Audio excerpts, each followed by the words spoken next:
தமிழ்நாட்டின் கடலூர் மாவட்டத்தில் வடலூருக்கு அருகாமையில் மேட்டுக்குப்பம் எனும் கிராமத்தில் அமைந்துள்ள ஒரு புண்ணிய ஸ்தலம் சித்திவளாகம். இது ஒவ்வொரு ஆன்மீக தேடலிலும் சத்தியவழி பயணத்திலும் முக்கியமான இடம்.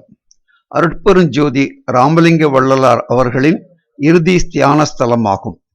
நாளடைவில் தர்மசாலையில் கூட்டம் பெருகவே அமைதியை விரும்பி தனித்து உரைய கருதி வடலூருக்கு தெற்கே 5 கிலோமீட்டர் தொலைவில் உள்ள மேட்டுக்குப்பத்திற்கு பெருமானார் சென்று அங்கே உரையத் தொடங்கினார்கள். இப்பெயர் பெருமானாரை இட்டது. சித்தியை, அதாவது வீடு பேற்றை தரும் இடம் என்பது இதன் பொருள். 1870 முதல் 1874 சித்தி பெறும் வரை இங்கேயே உறைந்தார்கள். 1874 ஆண்டு ஜனவரி மாதம் 30ஆம் தேதி தமிழுக்கு ஸ்ரீமுக வருஷம் தை மாதம் 19ஆம் நாள் வெள்ளிக்கிழமை தைப்பூச நன்னாளில் வள்ளல் பெருமான் அனைவருக்கும் ஆசி வழங்கி இரவு 12 மணிக்கு சித்திவளாக திருமாளிகை அறைக்குள் சென்று அவர் சொல்லபடி அவருடைய சிஷ்யர்கள் கல்பட்ட ஐயாவும் தொழுதூர் வேலாயுத முதலியாரும் வெளியிலே கதவை பூட்ட அவர் உள்ளேயே இருந்து தன்னைத்தானே திருக்காப்பிட்டுக் கொண்டார். அவர் தங்கிய அறை மூடப்பட்ட பின் யாரும் அவருடைய உடலை பார்க்க முடியவில்லை. இதனால்தான் இவ்விடம் சித்தி வளாகம் என்று அழைக்கப்படுகிறது.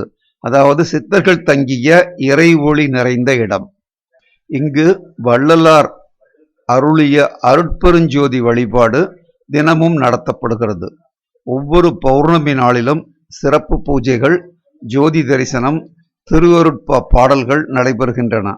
வள்ளலாரின் கொள்கைப்படி பசியுள்ளோருக்கு உணவு வழங்கும் சேவைகள் இங்கும் நடைபெறுகின்றன. வடலூரில் உள்ள சத்தியஞான சபை போலவே மேட்டுக்குப்பம் சித்தி வளாகமும் மதபேதமின்றி ஒளி வழிபாடு நடைபெறும் இடமாக உள்ளது.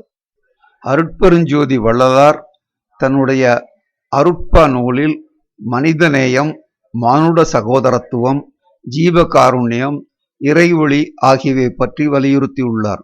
மேட்டுக்குப்பம் சித்தி வளாகம் இவரது அந்த உன்னதமான கொள்கைகளுக்கான தியான கூடமாக விளங்குகின்றது. மேட்டுக்குப்பம் சித்தி வளாகம் ஒரு சாதாரண ஆன்மீக தலம் அல்ல. இது வள்ளலாரின் இறுதி தியான இடம், ஒளி வழிபாட்டின் சிகரம், அன்பும் கருணையும் நிறைந்த வாழ்வியல் தத்துவத்தின் அடையாளம். இங்கு செல்லும் ஒவ்வொருவரும் மன அமைதி பெறுவர். மேலும் ஒளியின் உண்மையை உணர ஒரு சிறந்த வாய்ப்பு கிடைக்கும். தை மாதம் பொங்கல் அன்று மிகுந்த பக்திபூர்வமாக கொண்டாடப்படுகிறது. நூற்றுக்கணக்கான பக்தர்கள் பங்கேற்றுகின்றனர். பௌர்ணமி ஜோதி வழிபாடு, ஒளி வழிபாடுகள், அருட்பா பாராயணம், சமூகம் சார்ந்த சேவைகள் இங்கு நடைபெறுகின்றன. வள்ளலாரின் அருள்மொழிகள் மற்றும் போதனைகள் பக்தர்களுக்கு விளக்கப்படுகின்றன. வள்ளலார் ஒரு சமூகவாதியும் கருணை நிரம்பிய ஆன்மீகருமாக இருந்தார். அவருடைய அருட்பா பக்தி மற்றும் ஞானம் சார்ந்த ஒரு உயர்ந்த இலக்கியமாக கருதப்படுகிறது. சித்தி வளாகம் அவரது அந்த உணர்வுகளை பகிர்ந்து கொள்ளும் ஒரு புனித இடமாக விளங்குகிறது. மேட்டுக்குப்பம் சித்தி வளாகம் என்பது சாதாரணமான புண்ணிய ஸ்தலம் அல்ல. இது வள்ளலாரின் ஆன்மீக வாழ்வின் பிரதிபலிப்பு, மனித நேயத்தின் கலையரங்கம், மேலும் ஒளியின் பாதையில் செல்கின்ற ஒவ்வொரு ஆன்மாவின் தூய தலமாகவும் கருதப்படுகிறது. இந்த இடத்திற்கு சென்று வள்ளலாரின் அருளை பெறும் அனுபவம் ஒருவர் வாழ்க்கையை முழுமையாக மாற்றும் சக்தி கொண்டதாகும். ஒளியே உயிர், உயிரே ஒளி என்ற வள்ளலாரின் வார்த்தைகள் சித்தி வளாகத்தின் உண்மை அர்த்தத்தையும் அதன் ஆன்மீக பெருமையையும் உணர்த்துகின்றன. வழிபாடு மட்டுமல்ல, வாழ்க்கையின் ஓர் அர்த்தத்தை தேடி வரும் அனைத்து ஆன்மாக்களுக்கும் சித்தி வளாகம் ஒரு நம்பிக்கையின் ஒளிக்கோபுரமாகவே இருக்கிறது. கடவுள் சர்வ ஜீவதயாபரர், சர்வ வல்லமை உடையவர். ஆகையால் அவர் நம்மையும் சர்வ ஜீவ தயவு உடையவர்களாய் சர்வ வல்லமை பெற்றுக்கொள்ளும்படி மனித தேகத்தில் வருவித்தார்.